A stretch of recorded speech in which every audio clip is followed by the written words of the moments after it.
Story నచ్చితే like చేసి subscribe చేసుకోవటం మర్చిపోద్దే. ఫోన్ పక్కన పెట్టిన వంశీ తనలో తానే నవ్వుకొని సిరి మాటలు తలుచుకున్నాడు. తను మాట్లాడుతున్నప్పుడు ఆ మాటల్లో భయం, తడబాటు, బెరకు, ఏదో తెలియని సిగ్గు అన్నీ సిరి మాటల్లో కనిపెట్టాడు వంశీ.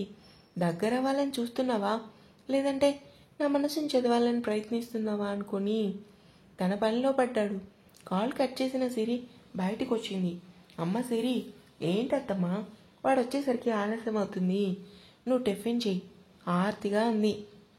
ఆయన వచ్చాక తింటానత్తమ్మా అని చెప్పి పులిహార కోసం తాలింపు అన్నీ వేయించి నిమ్మరసం పిండి పులిహార చేసి హాట్ బాక్స్లో తీసింది. కర్రీ కూడా హాట్ బాక్స్లో తీసి గిన్నెలన్నీ కడిగి రూమ్కి వచ్చింది. టైం చూసింది 9. ఇంకా అరగంట పడుతుందేమో అనుకొని ఫోన్ తీసుకొని యాప్ ఓపెన్ చేసి చూసింది. స్టోరీ రాసి చాలా రోజులు అవుతుంది, 1 మంత్ గ్యాప్ ఇచ్చాను అనుకుని రీడర్ అందరికీ పోస్ట్ ఇచ్చి తను రన్ చేస్తున్న స్టోరీస్ అన్నీ చూసుకొని రాయటం మొదలుపెట్టింది. అరగంట వరకు రాసి ఫోన్ పక్కన పెట్టి బయటకు వచ్చింది.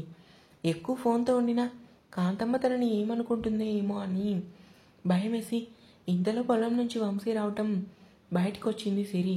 వంశీ ఆమెను చూసి చిన్నగా నవ్వాడు. ఇంత లేటుగానే వచ్చేది వంశీ గారు అని మగ్తో వాటర్ ఇచ్చి తీసి వంశీకి ఇచ్చింది కాళ్ళు కడుక్కోమని. వంశీ కాళ్ళు కడుక్కొని లోపలికి వచ్చాడు. సిరి అతని వెనకే బెడ్రూమ్కి వచ్చి స్నానం చేస్తారా, చేయిస్తాను సిరి, చాలా చిరాగ్గా ఉంది, టీ షర్ట్ విప్పుతూ అంటాడు. సరే అండి అని అతని బట్టలు తీసి బెడ్ మీద పెట్టి స్నానానికి నీళ్లు పెట్టి లోపలికి వచ్చింది. నువ్వెందుకు బకెట్ మోయటం, స్నానానికి నీళ్ళు నేను పెట్టుకుందు కదా, టవల్ భుజంపై వేసుకుంటూ అంటాడు.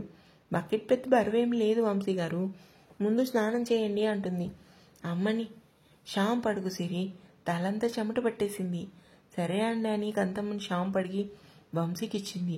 వంశీ వాష్రూమ్లోకి వెళ్ళగానే సిరి టిఫిన్ ప్లేట్లో పెట్టి వాటర్ బాటిల్ తీసుకొని హాల్లోకి వచ్చింది. కింద చాపేసి అన్నీ అక్కడ పెట్టి వంశీ కోసం చూసింది. వంశీ వచ్చిన దగ్గర నుంచి సిరిని గమనిస్తున్నా. కాంతమ్మ తనలో తానే నవ్వుకుంది.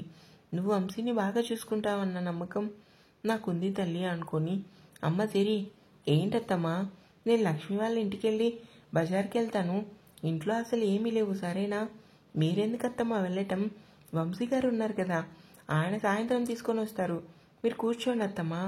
లేదుమా, మార్కెట్ పెద్ద దూరం ఏమీ కాదు, వీధి అవతలే, మీ ఇద్దరు టిఫిన్ చేసి కాసేపు పడుకోండి, బయట తలుపేసేయి తల్లి, లేదంటే కుక్కలు వస్తాయి. సరే అత్తమ్మ అని కాంతమ్మ వెళ్ళగానే గేట్ క్లోజ్ చేసి బయట హాల్లో ఉన్న తలుపు జారేసింది. ఫ్రెష్ అయ్యి బయటకు వచ్చిన వంశీ సిరి తీసిన బట్టలు వేసుకుని బయటకు వచ్చాడు. తల తుడుస్తూ టవల్ ఇవ్వండి. పర్లేదు సిరి, నేను తుడుచుకుంటాను. నేను తుడవకూడదా, మాటల్లో కోపం. సరే వచ్చి తుడు అని సిరి చేతికి టవల్ ఇచ్చాడు. వంశీ తలంతా తుడిచి టవల్ బయట ఆరేసి లోపలికి వచ్చింది. సిరి, రండి ముందు టిఫిన్ చేయండి. అని చాపపై కూర్చున్నాడు. అతనికి టిఫిన్ పెట్టి అతని పక్కనే కూర్చుంది. ఇదేంటి, నేను ఆయన కోసం తినకుండా వెయిట్ చేస్తున్నా, ఈయన కనీసం నువ్వు తిన్నావా అని కూడా అడగరా. వంశీని కోపంగా చూసింది. ఇడ్లీ ముక్క తెంచి చట్నీలో ఉంచి సిరి వైపుకి తిరిగి, చెప్పాను కదా నా కోసం వెయిట్ చేయకు, తినమని, ఎందుకు తినకుండా కడుపు మార్చుకోవటం అంటూ సిరికి టిఫిన్ పెట్టాడు. అతని కేరింగ్ మనసులోనే పొంగిపోయింది. నేను తింటాను, ముందు మీరు తినండి, నేను తినిపించకూడదా. నవ్వుతూ అన్న వంశీ మాటలకి సిరి ఏం మాట్లాడలేదు, మౌనంగా ఉంది. అదే అంగీకారం అనుకుని వంశీ తను తింటూనే ఆమెకి టిఫిన్ తినిపించాడు. మళ్ళీ ఇప్పుడు పొలానికి వెళ్తారా. లేదు సిరి, అయిపోయింది, పని పూర్తి చేశాను, ఇంకా పొలం పని ఉంది, రేపు మనుషుల్లో పెట్టి పని పూర్తి చేయమని చెప్తాను. అవునా, అవును, రేపటి నుంచి నాకు వర్క్ ఉంటుంది సిరి, అందుకు. సరే అండి అని తిన్న ప్లేట్స్ అన్ని కడిగి లోపలికి వచ్చింది. సిరి కాస్త టీ ఇవ్వు అని చెప్పి వంశీ రూమ్కి వెళ్ళాడు. అతని కోసం టీ పెట్టింది. ఎందుకో తెలీదు, ఏదో తెలియని కంగారు, భయం చోటు చేసుకుంది సిరికి. గ్లాస్లో టీ పోసి వంశీ రూమ్ వరకు వచ్చింది. కానీ లోపలికి అడుగు పెట్టాలంటేనే ఏదో బిడియంగా అనిపించింది. సిరి, అయిందా, వస్తున్నాను వంశీ గారు అని లోపలికి వచ్చి అతనికి టీ ఇచ్చింది. ఏంటి బయట తలుపు అన్నీ వేశావు. అత్తమ్మ మార్కెట్కి వెళ్ళింది వంశీ గారు, బయట కుక్కలు తిరుగుతున్నాయి, తలుపు వేసుకోమని చెప్పింది, అందుకే వేశాను. సిరి మాటలకి టీ సిప్ చేస్తూ, బయట కుక్కలు ఏం తిరగవు, అమ్మ ఎందుకు అలా చెప్పింది, ఆయన ఈ టైంలో మార్కెట్కి ఎందుకు వెళ్ళింది, పొద్దున్నే నేను అడిగితే అన్నీ ఉన్నాయంది అనుకుని ఆలోచిస్తూ, నేను ఏకాంతంగా ఉండాలని అమ్మ ఇలా చేసింది, ఏంటో అమ్మ అనుకుని టీ తాగి గ్లాస్ పక్కన పెట్టి మంచాన్ని అనుకొని కూర్చున్నాడు. సిరి, ఏంటి వంశీ గారు అక్కడ కూర్చున్నావు ఎందుకు? రావచ్చి పక్కన కూర్చో అంటాడు. అని అతని పక్కన కూర్చొని, వంశీ గారు చెప్పు సిరి, మిమ్మల్ని ఒకటి అడగనా? ఏంటి సిరి, అసలు ఎందుకు మీరు డల్గా ఉన్నారు? మీ మొహంలో అసలు సంతోషం అనేది నాకు కనిపించడం లేదు. మీరు ఏ విషయం ఆలోచిస్తున్నారు? మీ అన్నయ్య కోసమా? ఎంతో సౌమ్యంగా అడిగింది సిరి. ఒక రకంగా అదే సిరి, అంతకుమించి ఏం లేదు. సిరి భుజంపై చేయి వేసి ఆమెను తన ఒడిలో పడుకోబెట్టుకున్నాడు. ఏదో తెలియని సిగ్గు అలుముకున్న వంశీ తన భర్త తను నావాడు అని మనసు సిరిని గట్టిగా హెచ్చరించింది.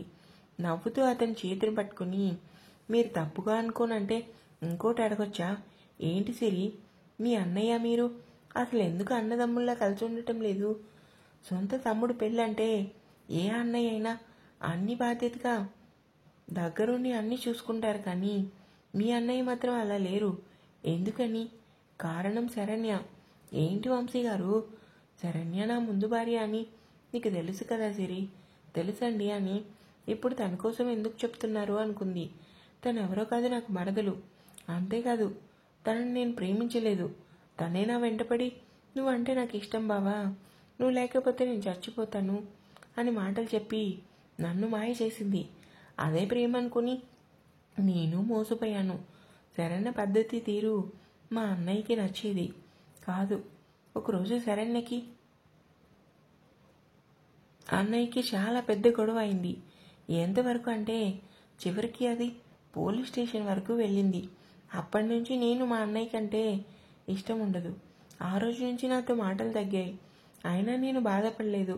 మా అన్నయ్య ఎప్పటికైనా మారుతాడు అనుకున్నాను, కానీ నాతో ఇంతలా దూరం పెంచుకుంటాడు అని అస్సలు అనుకోలేదు. గతం తలుచుకొని బాధపడుతూ చెప్పిన వంశీ మాటలకి సిరి బాధపడుతుంది. వంశీ ఎమోషన్ అవ్వటం చూడలేకపోయింది సిరి. మీకు ఎవరున్నా లేకపోయినా మీకు తోడుగా నేనుంటాను వంశీ గారు. వంశీ చేతిని పట్టుకుని చెప్పిన సిరి మాటలకి వంశీ అలానే చూశాడు. నీకెప్పుడు తోడుగా నీడగా నేనుంటాను బావా అన్న శరణ్య మాటలు గుర్తొచ్చి తనలో తానే నవ్వుకొని సిరి తనలో ప్రేమగా నిమిరాడు. మన పెళ్ళైంది కదా వంశీ గారు, మీరు ఇంకా గతం మర్చిపోయి మన భవిష్యత్తు కోసం ఆలోచించండి. మీరు, నేను, అత్తయ్య, అమ్మ, నాన్న ఇంతమంది తోడుగా మీకున్నారు కాబట్టి మీరెప్పుడూ ఒంటరి కాదు అని కబుర్లు చెప్పింది సిరి. ఆమె మాటలు వింటూనే వంశీ తన బాధను మర్చిపోయాడు. సిరి, ఏంటి వంశీ గారు, నీకు ముందుగా ఒక విషయం చెప్తున్నాను, ఎందుకంటే ఫ్యూచర్లో మనకు గొడవలు రాకూడదు అని. సిరి చేతిని తన చేతిలోకి తీసుకొని వంశీ మాటలకి ఆశ్చర్యంగా చూసింది. మీరేం చెప్పాలనుకుంటున్నారు? సిరి, నా పరిస్థితి చూసావు కదా, నా దగ్గర ఆస్తిపాస్తులు ఏమీ లేవు. సంపాదించిందంతా విడాకుల కోసం మంచినీళ్ళలా ఖర్చు అయిపోయాయి. అంతేకాదు, నా దగ్గర ఇది మనది అనుకోవటానికి సొంత ఇల్లు కూడా నా దగ్గర లేదు. ఒక రకంగా నా పరిస్థితి ఇప్పుడు జీరో. అలా అని నీకేం తక్కువ చేయను.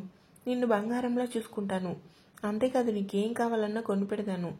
నా స్థాయికి మించైతే కానీ నువ్వు నా దగ్గర ఎక్కువ ఎక్స్పెక్ట్ చేయకు. అంటే నా ఉద్దేశం, నువ్వు ఇంట్లో మహారాణిలా పెరిగావు. నువ్వు చిటికి వేయాలి కానీ అన్నీ నీ కాళ్ళ దగ్గర తెచ్చిపెడతారు. అలాంటిది నువ్వు అద్దె ఇంట్లో సర్దుకొని బ్రతకడం నీకు కష్టంగానే ఉంటుంది. మనకంటూ ఇల్లు కట్టుకునే వరకు ఈ తిప్పలు తప్పవు. అంతేకాదు, నేను ఒక పెద్ద ఆయన దగ్గర కాంట్రాక్ట్కి వర్క్ చేస్తున్నా. మార్నింగ్ 9 గంటలకు వెళ్తే సాయంత్రం 6 అవుతుంది. నాకు టైం ఇవ్వటం లేదు. నాతో ఎప్పుడు మాట్లాడతారని నువ్వు అలాగకు. కారణం, రేపటి నుంచి నేను మళ్ళీ డ్యూటీకి వెళ్తాను. ఇవన్నీ నీకు ఎందుకు చెప్తున్నానంటే, నువ్వు నా భార్యవి కదా, నా మనసును తెలుసుకోవాలి. ప్రయత్నం చేస్తున్నావు కదా, మన ఇద్దరి మధ్యన ఎటువంటి మనస్పర్ధలు రాకూడదని ఇవన్నీ నీకు చెప్తున్నాను. నా మాటలు నువ్వు తప్పుగా తీసుకోకు. నేను చెప్పిన విషయం నీకు అర్థమవుతుంది కదా.